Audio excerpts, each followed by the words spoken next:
Comment faire quand on a du mal à se vendre et qu'on veut vendre des offres de coaching mais qu'on n'y arrive pas à cause de ça? Je ne sais pas me vendre, j'ai du mal avec la vente, j'ai jamais su me vendre et je passe à côté de plein d'opportunités. J'aimerais pouvoir vendre mes prestations de coaching à mes clients. C'est totalement impossible pour moi parce que je ne sais pas vendre. Que faire pour résoudre tout ça? Je t'explique tout ça dans cette vidéo. Je te donne les 3 clés qui vont te permettre de sortir de ça juste après le jingle.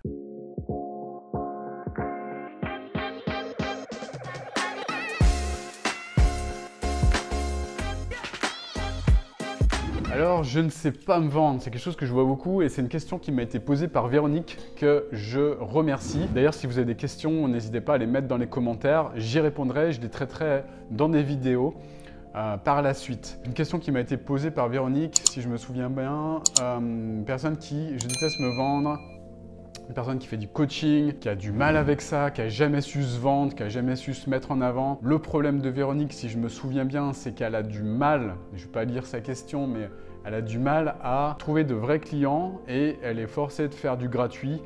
Elle est forcée de faire une sorte de coaching en mode bénévole parce qu'elle ne sait pas se vendre, elle ne sait pas se mettre en avant.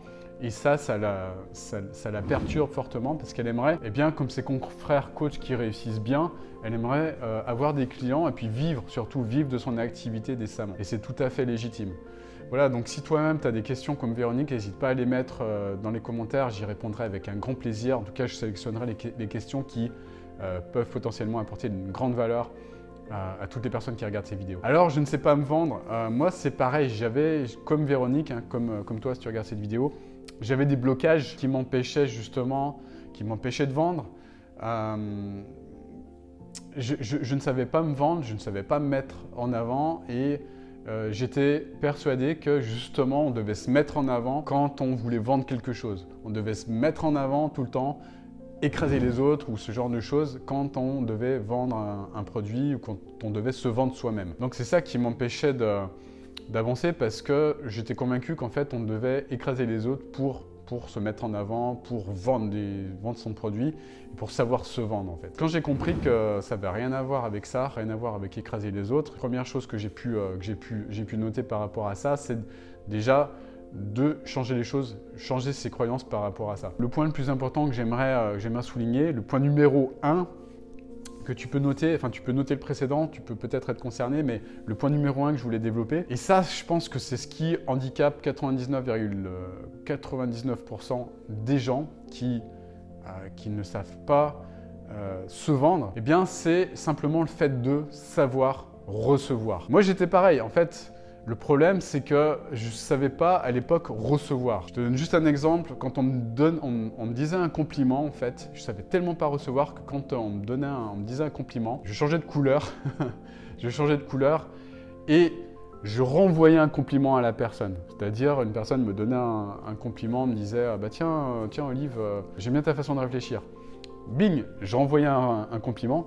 Ah bah ouais, mais toi aussi tu sais bien réfléchir et toi aussi tu as plein de capacités. D'ailleurs, tu sais réfléchir mieux que moi. Et bing, j'étais tellement incapable de recevoir un compliment que je me sentais obligé de redonner quelque chose en fait. Et ça, en fait, c'était une des choses qui m'handicapait le plus pour avancer. Le fait de ne pas savoir recevoir. Et je vois tellement de personnes qui ne savent pas recevoir en fait.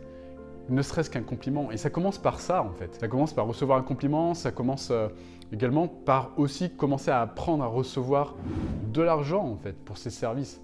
Il y a des personnes qui refusent de se faire payer pour quoi que ce soit, qui ont du mal avec ça. C'est pareil, c'est exactement la même chose. C'est le fait de ne pas savoir recevoir les choses, en fait. Et une fois que j'ai compris ça, que je ne savais pas recevoir, que je devais vraiment développer ça, bah ça a changé beaucoup de choses en moi. C'est-à-dire que je me suis ouvert au fait de recevoir les compliments, recevoir des services, recevoir des conseils, recevoir de l'argent.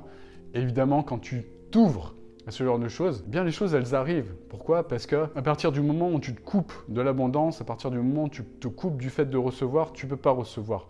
C'est comme quand un ami vient te voir avec un cadeau et qui te donne ce cadeau et que tu refuses ce cadeau en fait. C'est-à-dire que tu lui dis pas merci, tu lui dis rien. Est-ce que tu crois que cet ami va te refaire un nouveau cadeau une nouvelle fois suite à la réaction que tu as eue de ne pas recevoir ce cadeau Ben non, évidemment. La vie, c'est exactement pareil. L'abondance, c'est exactement pareil. C'est-à-dire que quand la vie, elle te met en situation d'abondance, quand la vie, elle te donne des choses et que tu ne sais pas les recevoir, que tu n'es pas dans la gratitude par rapport à ça également, la vie, elle fait comme cet ami.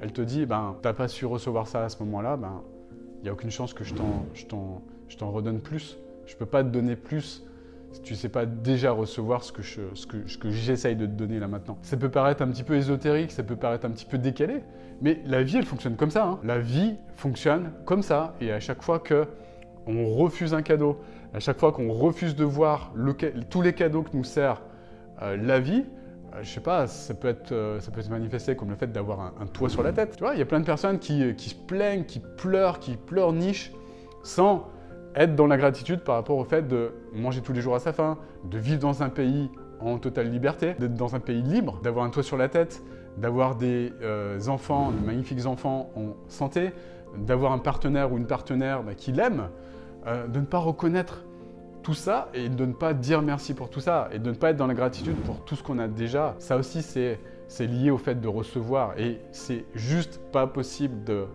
d'avoir plus que ce que vous avez sans recevoir, sans être dans la gratitude et sans dire merci pour ce qu'on a et ce qu'on reçoit. Tant que vous n'avez pas compris ça et tant que vous ne le mettez pas en pratique, c'est juste pas possible d'obtenir plus, c'est juste impossible de recevoir plus. Moi, c'était également le cas pour moi. J'étais à un moment de ma vie, j'étais dans l'ingratitude, dans le sens où j'avais beaucoup de choses que je ne voyais pas. J'avais beaucoup de choses qui me fonctionnaient bien dans ma vie et que je mettais le focus sur ce qui n'allait pas dans ma vie, plutôt que mettre le focus sur ce qui allait bien, en fait. Et qu'est-ce qui se passait à ce moment-là de ma vie? J'attirais que de la merde. Pourquoi? Parce que j'étais focus sur ce qui allait pas, en fait. Et je ne savais pas recevoir, je ne savais pas être dans la gratitude.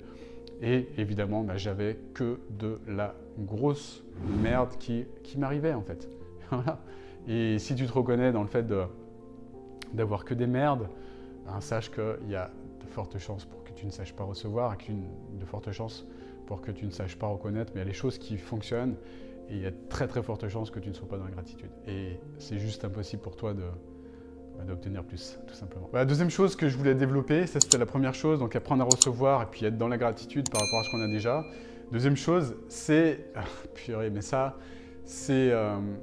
touche beaucoup de monde aussi, et beaucoup de personnes qui mettent le focus justement sur ce qui ne va pas, comme moi auparavant, comme ce que je te disais tout à l'heure, qui savent mettre le focus sur les choses qu'elles font mal en fait. Et c'est des personnes qui sont très exigeantes avec elles-mêmes, comme moi je pouvais l'être aussi, et je suis toujours un petit peu d'ailleurs, et qui ont du mal justement à reconnaître toutes les choses qu'elles mettent en place, qui ont du mal à se féliciter par rapport à tout ce qu'elles ont accompli, qui ont du mal à se donner de l'amour, tout simplement. C'est juste impossible de pouvoir se vendre quand on ne s'aime pas, quand on ne s'accorde pas assez d'amour en fait. C'est juste impossible de pouvoir vendre un service, de pouvoir vendre du coaching quand on ne s'aime pas suffisamment. Et quand on ne reconnaît pas tout ce qu'on a déjà mis en place, quand on ne se félicite pas, quand on n'est pas dans la gratitude par rapport à qui on est, au parcours qu'on a eu, qu'on n'a pas de la fierté, de la gratitude par rapport à soi-même, par rapport à tout ce qu'on a déjà accompli, par rapport à tout le travail qu'on fait déjà.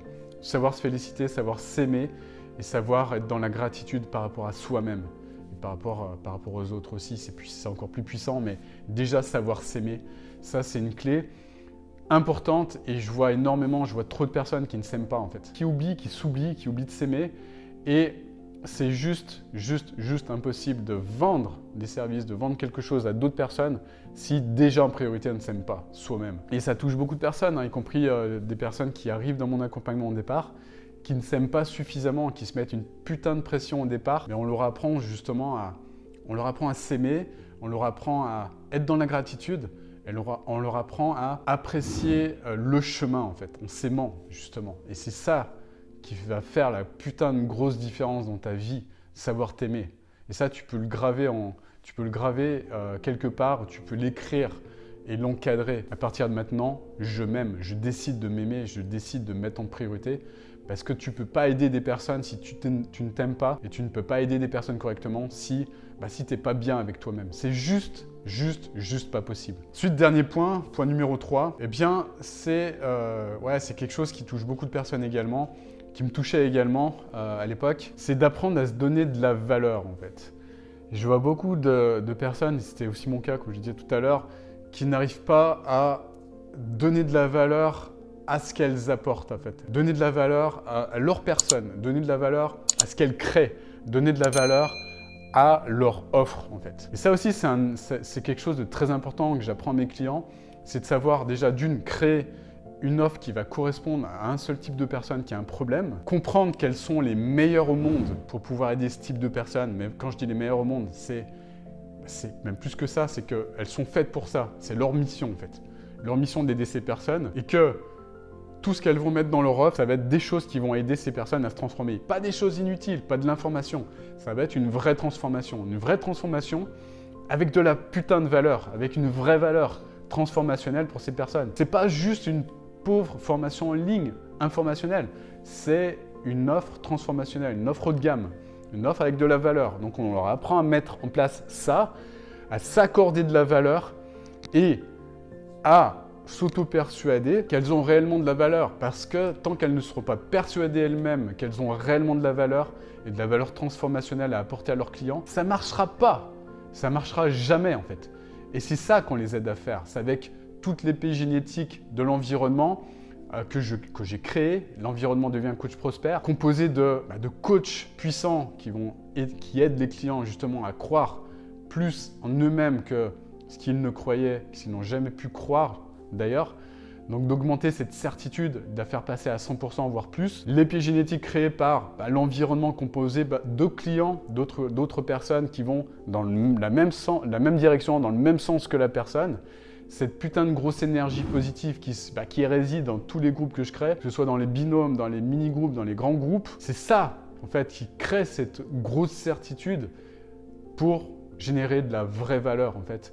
De la vraie valeur, que la personne elle connecte avec sa valeur pour qu'elle y croit dur comme fer et qu'elle mette en place les choses et qu'elle commence à savoir se vendre réellement. Et savoir se vendre, c'est savoir offrir au monde une transformation, savoir offrir au monde ses services de manière à ce que ces services puissent aider ces personnes, ces clients à se transformer tout simplement. C'est toute cette transformation, c'est ces trois phases que je transmets au niveau de l'accompagnement que je propose et c'est ça qui fait la différence. C'est ça qui fait que toutes ces personnes, elles se transforment, elles vivent une putain de grosse transformation et pas que. C'est ça qui fait qu'elles ont des résultats évidemment, mais ces résultats financiers, c'est qu'une résultante, c'est une petite résultante de la transformation qu'elles vivent. Moi, je suis intimement convaincu que la plus grande transformation que ces personnes vivent, elles pourront vous le dire, c'est le changement de paradigme qu'elles vivent qui les rend plus heureuses, tout simplement. Et ça, sur tous les aspects de leur vie. Après, l'argent, les résultats financiers, c'est qu'une résultante. C'est la résultante logique du fait qu'elles deviennent de nouvelles personnes. Et c'est pas autre chose. Et ça passe par ces étapes, ces trois étapes que je t'ai données dans cette vidéo. Dis-moi dans les commentaires si ça t'apporte de la valeur, ça me fera vraiment plaisir. Dis-moi dans les commentaires si ça t'apporte des insights et si toi-même tu te reconnais dans ce que je viens d'évoquer. Et puis si tu veux aller plus loin, j'ai créé une formation, juste en dessous tu vas trouver le lien pour toucher encore plus de monde de par ton action, créer un véritable mouvement, un mouvement positif, un mouvement que tu vas créer avec le cœur en étant aligné avec le cœur.